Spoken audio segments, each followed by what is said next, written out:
Episode 2 Champion of Whispers Bay. Luni, at first, wasn't sure what she was looking at. Taylor had slammed a greasy brown paper bag in front of her while she sat at the outside lunch tables during beat lunch. Beat lunch was the cool lunch that most seniors took. "Here's a stupid lunch," Taylor said, crossing her arms. She wondered why her friend looked so angry, and why that sour look seemed to be stuck on her face. Had she done something wrong? "What's this?" Luni asked. "I told you it's lunch. I made extra.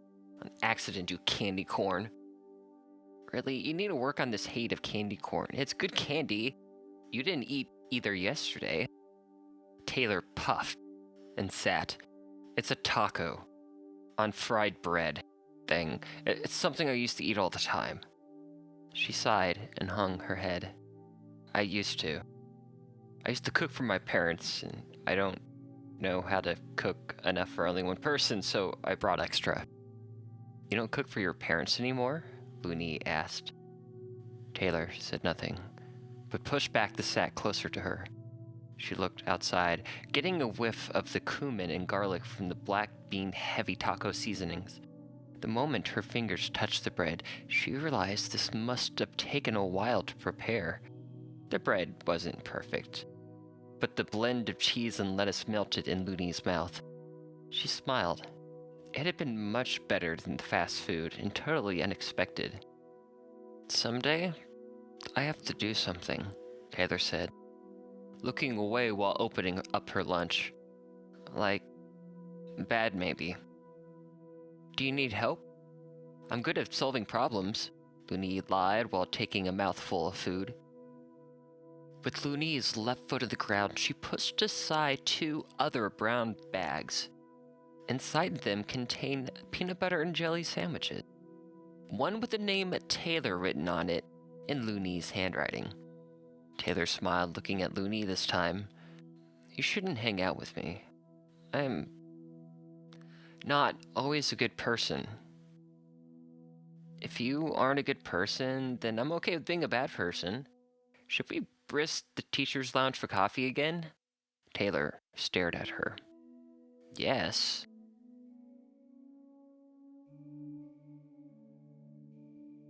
Luni hated how she gotten herself into this ridiculous situation. She had sworn to keep her life afloat and balanced with happiness, and now she had nothing, while dealing with an implausible situation. But that old life was gone. She understood this now. She knew that she had to do something. So she did. She returned to the tea shop and searched the coat closet upstairs, selecting a clear raincoat from the left-hand side, which was full of strange and glowing jackets. She put it on and tugged at the zipper. It whistled at her. She tried again, pulling on the warm metal. Its voice grew louder.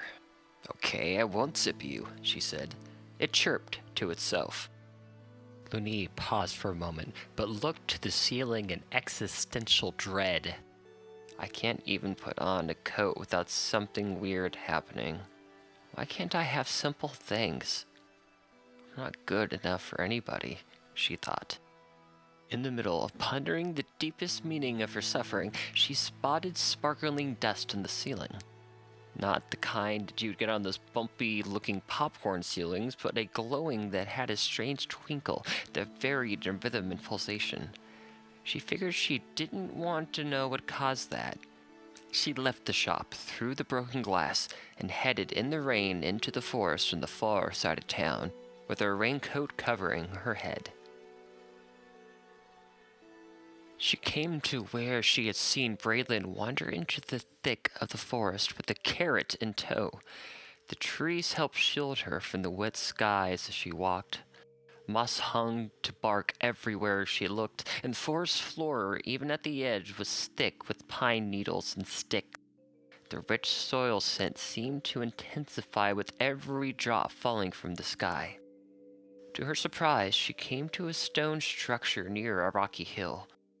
On its walls yet were lamps aligned in a row that seemed to stretch away with strange, unnatural glow.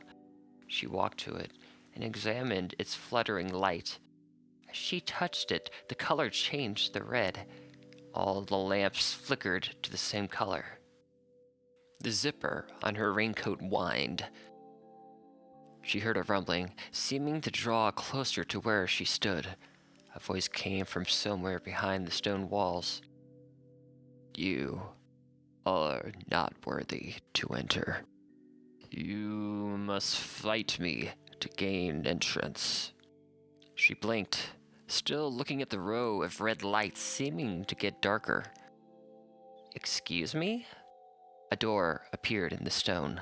4 pieces of the slabs in the threshold became alive and crawled towards her. The threshold monster grew and changed its form. The zipper cried. Its tears dripped off the plastic coat onto the soil. Luni touched the zipper as if to comfort it as the rock grew bigger before her. It screamed, so she let go of the zipper. The creature snarled. Its claws on its rocky, bouldering body reached for Luni. She staggered back, tripped, and fell on her tush. She reached for the closest moss-covered rock. The creature stopped. A fearful look struck its face. "Hold on a minute," it said. "You're not going to throw the rock at me, are you?" A confused Luni said, "Since you charged at me with claws, like what else do you expect? You're not here to cuddle." "Oh, you're crying," the monstrous beast said. "I've never seen that. People only fight me with spells. You look like you've had a rough day." "It's been terrible," Luni said. "I'm here to find Braylon so I can get out of here and end this day. So I can forget it ever happened, so I can forget about somebody else." You precious little meat bean bag. You can't trust others for fulfillment. That's like drinking water out of a pond. You've been drinking out of stale ponds. You need to drink from rushing waters, unless you want to get sick.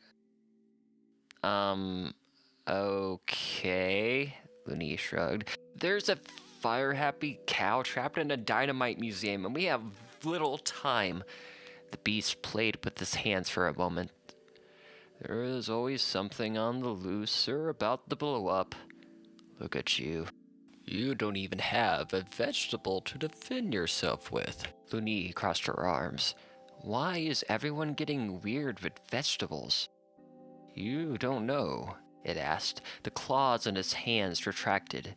It circled her, looking at her from head to toe. The zipper whimpered as the beast's nose sniffed at its metal. She told it that it was too close for comfort, but it didn't seem to understand the concept behind the phrase. It examined her and seemed to grow excited. "You don't have a clue what is going on here, do you?" it asked. "I am like a god. You think your best bet to defeat me is to fling a rock at me." "Am I supposed to say gibberish and pretend I have superpowers or something?" she said, raising her hand. "Of course I'm throwing this rock at you." "Whoa, hold on," the threshold monster said. "I don't want to get hit. It's rude that you'd even come to a fight with a non-magic weapon. So uncivilized. You know what? Since you think you are so wonderful in exchange for you putting the stone down, I will proclaim your worthiness in this tournament. Find a rushing river. Don't drink from the ponds." She did as it asked and dropped the stone. The zipper shouted a noise sounding like, "Hooray!" "I'm not being nice," the beast said. "You are going to get your butt kicked in there. I declare you, a completely clueless random person, are worthy of the number 1 seed in this year's Whispers Bay Magic Brawl." Horns blasted in the distance. The earth shook as a door formed and opened. The threshold monster returned to its place under the massive rock frame of the door. Its voice rang out. "Go forth and meet your competitors, Whitlock." Luni did not know what Whitlock or competitors meant, but she entered. The doorway closed behind her. Next thing she knew, she stood alone in the middle of a massive open cavern. There were no clouds now, only endless twinkling stars. Crickets chirped in the distance, their long calls echoing through the cavern. "Hello?" she shouted. Her words bounced around.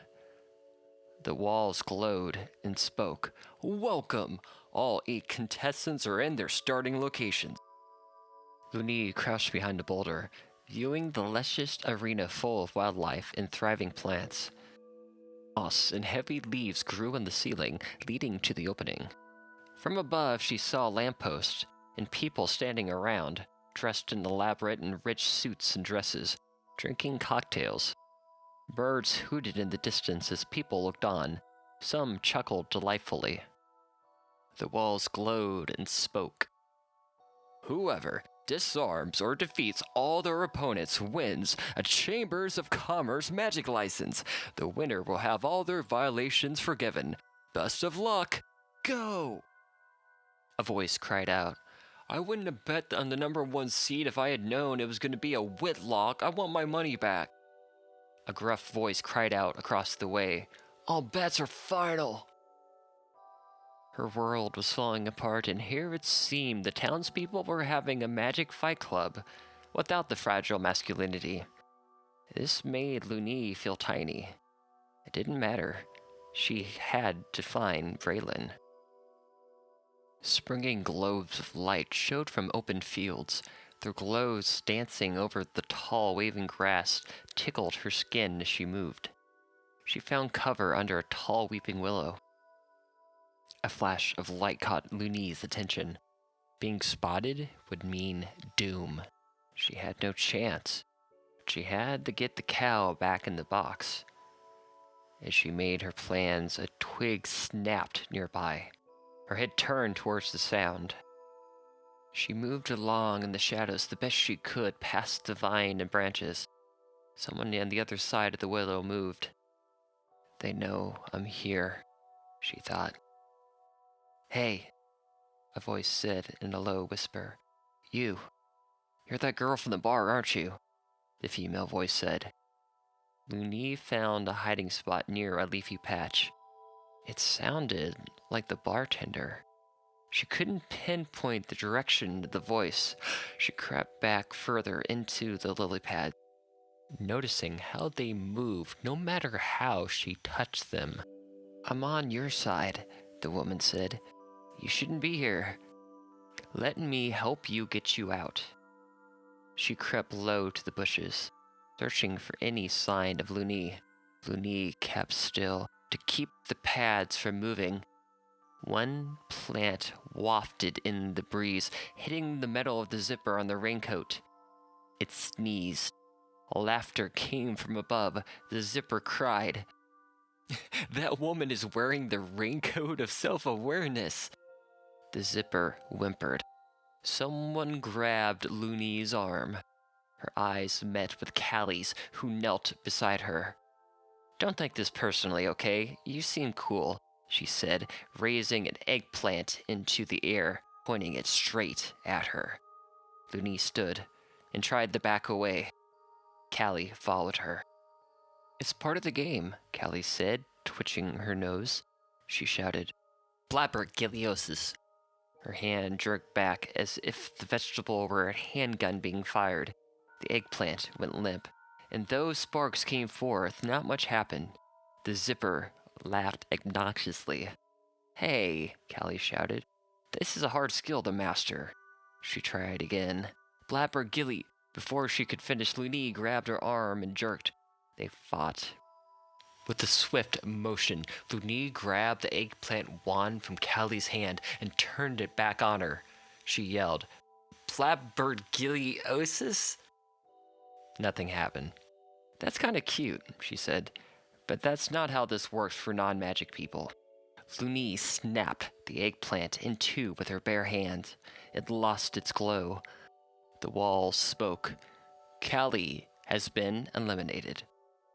Her body fell at Luni's feet. It shriveled as she screamed until it morphed into a giant seed.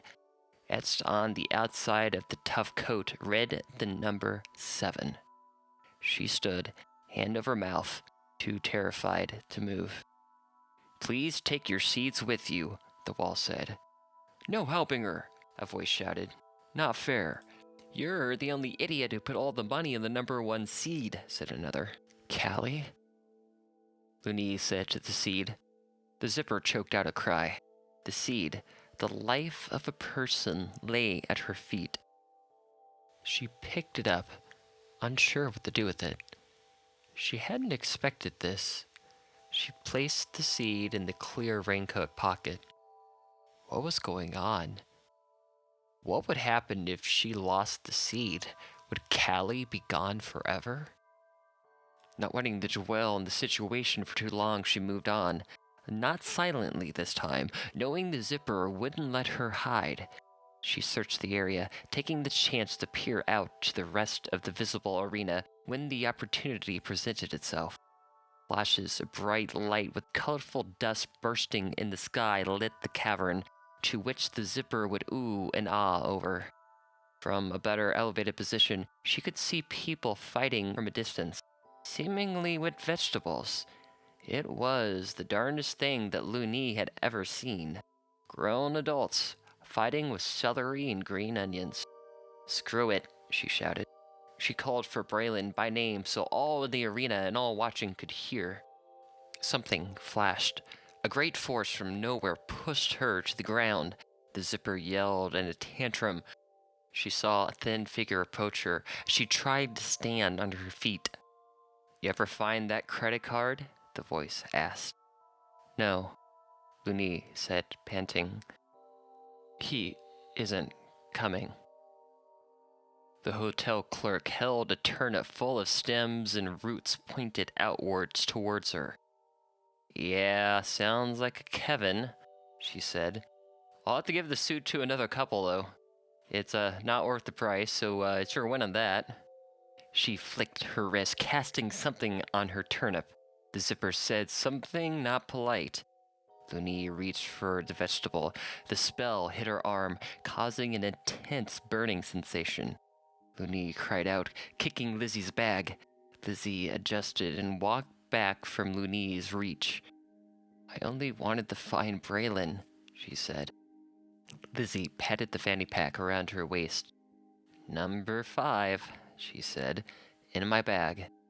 I need this license so I can stop working at that stupid hotel. I am winning this thing. There's a cow trapped in the Dynamite Museum and... How about you ask your famous fiancé to help you? I'm not falling for that." She spoke gibberish. A gust of wind and dust sent Luni flying against the trunk of a tree. Luni cried out in agonizing pain. The zipper on the raincoat shushed her. The attendant walked to her. Turnip pointed. She mouthed several words and sent another gust of wind that pinned her to the bark. Luni flung a rock at her hard. It struck her. She grabbed the turnip, attempting to disarm her. They pulled, trying to take possession of the wand. The turnip snapped. Lizzie cried out and shriveled before her eyed into seed marked number 2. The rest of the seeds she was carrying rose from the ground. Luni took the number 5 seed in her shaking hands. She placed it in her pocket, followed by the rest until all 7 were safe in her pocket. "She did it!" someone shouted. "A Whitlock has gained the first level of her magic license." "No," a man shouted. "Who let this girl in?" A yellow glow surrounded Luni before she found herself transported away from the cavern. When it had cleared, she stood in the middle of a city square, surrounded by flowering trees. People rode horse-drawn carriages while checking their smartphones. The streets and sidewalks were made of diamonds and dollar bill signs and sort of clear brick-like substance. The city seemed to be above the arena. The crowd traveled to meet her. She was standing on a winner's block. Luni saw herself on a TV inside a magic bar across the way.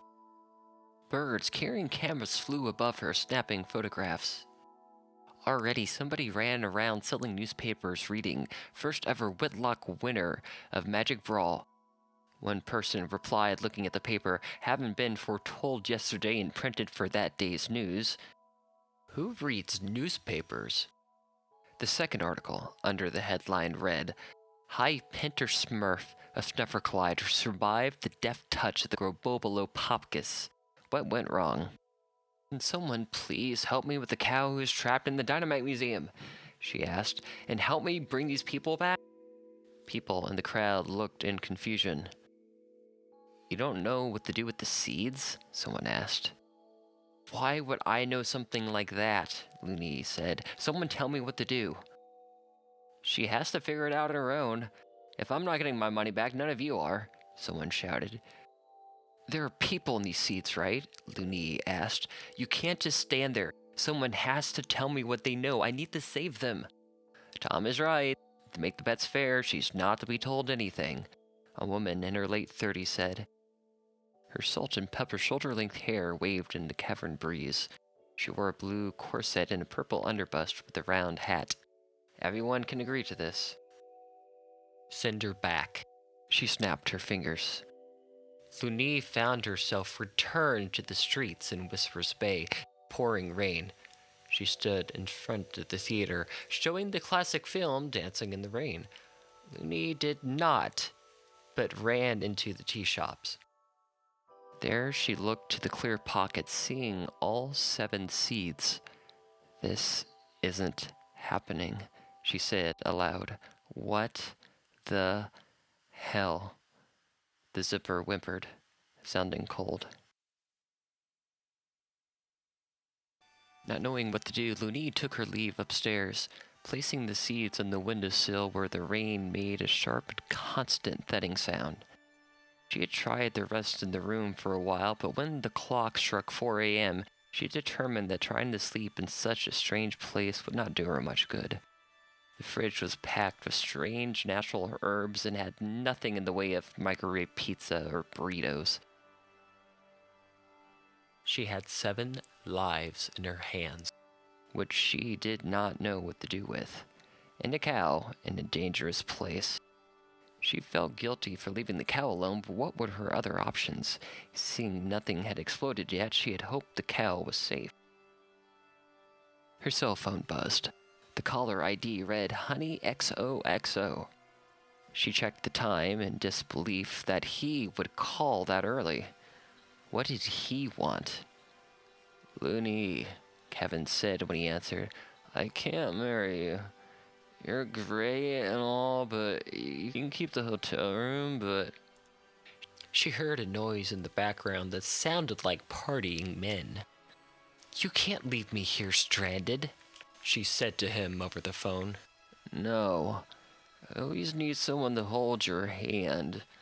I need someone who can handle different situations on their own. I think we should see other people." She cursed at him and ended the call. The rain fell harder. She put the raincoat back on and headed outside.